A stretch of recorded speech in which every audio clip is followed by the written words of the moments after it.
Hi garden friends, I'm Mel with Sucky Crafts and welcome to my garden. Today I'll be making the succulent arrangement. I'll be planting it step by step using Tokyo Sedum, Echeveria Blue Atoll, Cotyledon Bear Paw, variegated, and this splendid tall Crassula baby's necklace.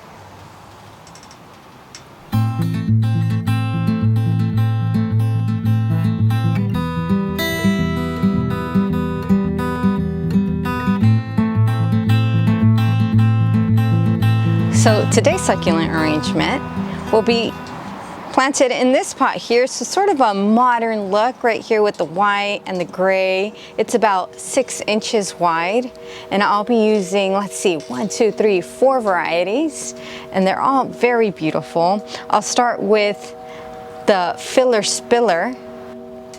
This one here is a Sedum Tokyo Sun, and you can see all the tiny little faces that they have. So it's a miniature little plant that is sort of like a mounding type of plant. So it even grows like a carpet. So you plant it in the ground and it starts to crawl long and wide. And it's this beautiful lime highlighter, kind of lime color. It's really, you know, dramatic. I really love Sedum Tokyo Sun. You can never ever have enough of this. I also have here an Echeveria, and this one is Blue Atoll. And as you can see, it has that beautiful rosette style, kind of looks like a rose. Slender blue leaves, gorgeous Echeveria there. And these are obviously also my thrillers, and they add height to my arrangement. This is Crassula Baby's Necklace, and you can see the margins there are becoming red, and the leaves are dotted, if you can catch that. They're beautiful, and they sort of look like worms to me, and they're like really jiggly right now. So they kind of have a lot of motion and movement as well. And as you can see, they grow really, really tall, and they become top heavy, and they start to sort of cascade or kind of droop over in a way that I really love. It's a very, very interesting plant. And this is how Crassula typically will grow. They'll grow stacked, like kind of on each other, on top of one another. And they form these big, unusual columns. I just love Crassula varieties. So Baby's Necklace. And this is a Cotyledon. This is a fuzzy one. So you can pet this plant. If you're having a bad day, you just go outside and you just look at it and you kind of touch it and everything goes away. All you feel is happy when you have a Cotyledon. And this one is a variegated. So you can see the variegation there with the cream and the green. And it's usually in stripes. This one's more blotchy, almost kind of marbly, but this leaf here, or let's see, I'll say, yeah, you can see the streaking there with the cream and the green in the center there. And this is bear's paw because it looks like a little bear paw with the little tips there. So it's like the little claws right at the end there. And if you give this plant enough sun, the little tips there turn hot pink. So the contrast between the cream and the pink and the green, it's just, it's so odd, you know, that you just have to love it. All right, Cotyledon Bear's Paw.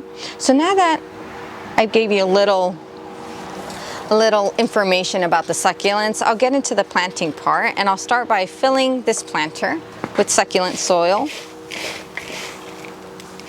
And if you're wondering what kind of soil is best for succulents, it's really, really simple. It's very gritty, as you can see. There's a lot of perlite in there, and what I like to do is I like to purchase regular potting mix. I also buy a bag of perlite, and in equal parts, I just mix it all in, and it becomes this kind of soil here. And I have old leaves there, so I've obviously recycled the soil again and again. Not that that's bad. So I'll start by filling my planter up all the way to the top. And I'll leave just a tiny bit of space there so I can do my planting. And I'll start with the taller succulents here, which is a Chrysula baby's necklace. And what I like to do is kind of pop it off just like that. Keep it intact so I don't separate the clumps. I'm going to put it towards the back right there. Now I'll use two plants, two 2-inch plants.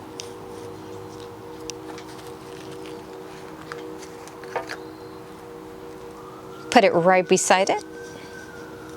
Right beside the first one there. Okay. Oh, look at that. You already get so much interest just with the Chrysula. I'll fill around it with more soil, just so all those roots are deep down in there and they're not on the surface. Beautiful. And now I'll go with the Tokyo Sun. So that will go on the edge, and I'll put it towards the left side, right there. And since it's just a beautiful, perfect clump, I'm just gonna set it right on there, just like that. And I'll shove the soil around the root ball, like so. So now that I've planted my Tokyo Sun, I still have to fit, or would like to fit, two more plants, the cotyledon bear's paw and the blue atoll. So what I'm gonna do is I'm gonna go for the center part of the planter, and I'm gonna try and fit in that blue atoll, because that Tokyo Sun is very flexible. You can kind of shove it around, being very gentle, of course, without tearing it apart like I am doing right now.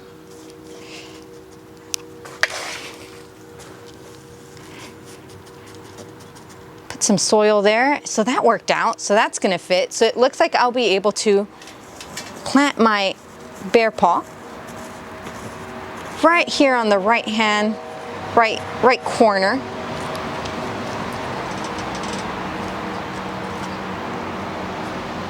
And I'm gonna have to make a little more space. So I'll take some soil out. Just enough so I can fit that root ball in there. Just like that. And make it nice and tight again by adding more soil. Anchors it down into place just by lifting those bottom leaves up very gently. And there you go.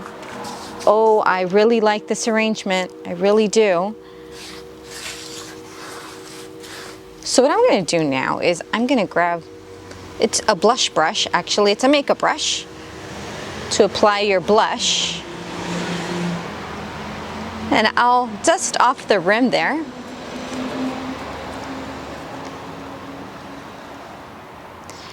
And since this cotyledon right here is a fuzzy one, it catches the soil like a magnet. So what I like to use to kind of clean it off is a lens, a camera lens cleaner.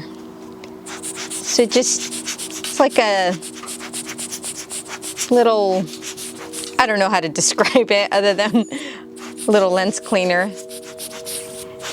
And I like to blow all the soil as best as I can, because if I use this brush, it'll be too rough on it, and I will probably tear the little leaves apart. So I won't do that. And it's also this little air blower here. It's perfect for little the center of rosettes where you don't want to get your brush in and, you know, rub off all that farina that it has. It's perfect for that too. So yeah, there we go. So now that I cleaned it off, the next step for me to finalize my arrangement is by adding stones. So I like to grab the smaller ones there. And I kind of work my way around the rim. And this is kind of like a slow process, because I work the stones around the bottom of the plants.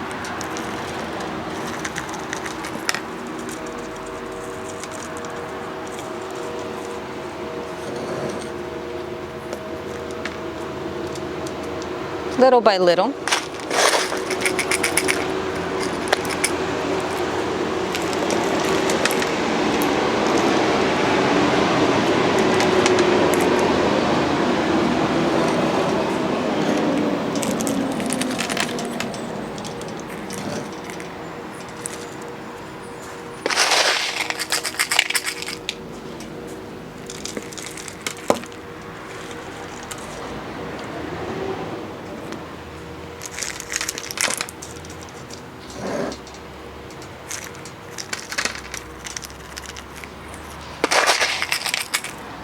I'm down to my last little spot here. And there I go. Now I'm satisfied. Now that I can't see the soil, I've covered it with the little pebbles. It's good to go. Isn't that just gorgeous? How it's so full and tight, compact, with all the colors just balancing off perfectly. Really like this arrangement. Especially how wild the baby's necklace is just growing around it. And it's only gonna get better with time. And that's the best part about succulent arrangements. You get to see them grow and really like see what they become. I hope that you enjoyed watching me make this arrangement. I hope that you learned something new, or if you didn't learn anything new today, I hope that I inspired you to go outside and maybe start a garden of your own if you don't have one. But I loved the whole process of this arrangement, and I cannot wait to watch it grow. And until next time, thank you, garden friends. Bye-bye.